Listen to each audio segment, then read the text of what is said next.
Beh, della città, insomma, non si possono nemmeno fare commenti riguardo alla bellezza di questo posto. Sono molto contento di essere arrivato qui. Come dicevo prima, conosco, anche se parzialmente, la realtà veneta, essendo stato a Padova per qualche anno come questore. E per me è un ritorno, sono molto contento. La prima impressione è assolutamente positiva. Per quanto riguarda la questura, la polizia mi sembra un gruppo ben armonico, armonioso, omogeneo, che è stato ben guidato fino adesso, e quindi proverò a dare il mio contributo. Lei ha parlato di ascolto, vicinanza, comprensione, non è più guardie ladri.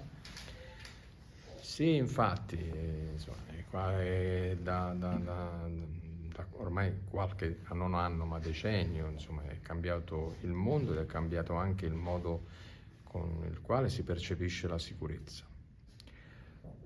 Abbiamo delle comunità esigenti, giustamente esigenti, che percepiscono la sicurezza come un valore assoluto tra i primari, e ho aggiunto anche la serenità come un valore importante. Si ha l'aspettativa di vivere in modo sicuro e anche in modo sereno, di non essere preoccupati quando si sta per strada o si lavora o comunque si compiono le attività quotidiane. E noi dobbiamo essere in ascolto, intendendo dire che qualora percepiamo che questa sensazione di sicurezza e di serenità non c'è, dobbiamo sforzarci di fare il nostro meglio.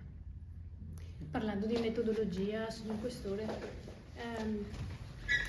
il Questore uscente, il dottor Gaetano Bonaccorso, ha fatto della prevenzione il suo cavallo di battaglia. Cosa pensa? Penso la stessa cosa, appunto la prevenzione è la prima attività della polizia. La dobbiamo fare non soltanto con le pattuglie, la dobbiamo fare anche attivando appunto dei meccanismi in base ai quali noi comprendiamo quali sono i fenomeni, dove si sviluppano e cosa le persone si aspettano. Ecco. E quindi, quando ho detto una polizia in ascolto, intendo dire questo, perché la prevenzione la faremo, proveremo a farla recependo quali sono le inquietudini, le insicurezze appunto delle persone. Dopodiché dobbiamo essere presenti laddove è più necessario con la forza, con la divisa, perché anche quello serve naturalmente. Ci sono immagino, ecco, perché dovrò avere il tempo di inquadrare un po' la situazione dei quartieri, delle aree, delle strade che sono più insicure di altre, dove le persone si sentono più insicure che altrove. Naturalmente dovremo concentrarci in queste aree, individuando delle priorità, che l'analisi viene prima poi dell'azione, naturalmente. Ecco, per esempio via Piave, no? Noi abbiamo questo quartiere, che non è poi un quartiere, insomma, sta influenzando tutta la città e sta distruggendo anche le quotazioni immobiliari. C'è una situazione molto difficile, quello che ci ha messo, legata allo spaccio. Sì, purtroppo è famigerata via Piave, come appunto in altre città, ogni città ha la sua croce, per così dire, e so che via Piave costituisce una particolare criticità per Venezia. Ecco, Non ha modelli. Ce ne faremo carico.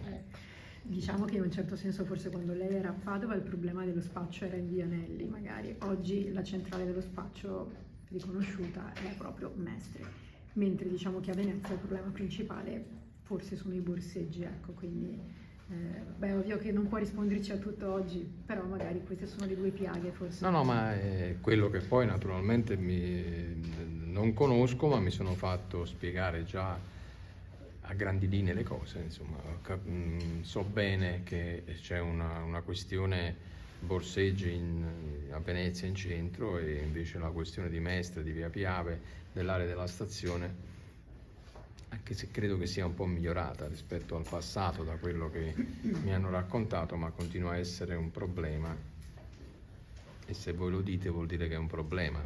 E poi c'è un'altra cosa, allora, oggi lei è arrivato, è stato liberato Alberto Trientini e quindi se il buongiorno si vede dal mattino lei porta anche un po' fortuna, no? Certo, certo, no, io porto fortuna e devo dire, insomma, abbassando un po' il tono, porto fortuna anche sotto l'aspetto sportivo, dovunque sono andato.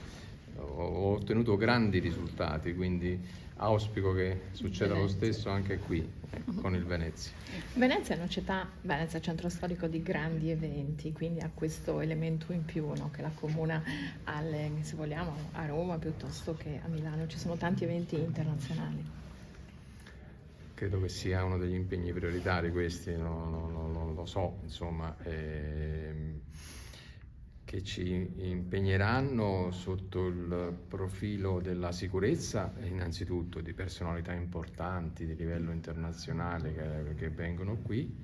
Dovremo dare buone prove per quanto riguarda anche l'organizzazione naturalmente dei servizi, conciliando appunto quella che è l'organizzazione con la sicurezza.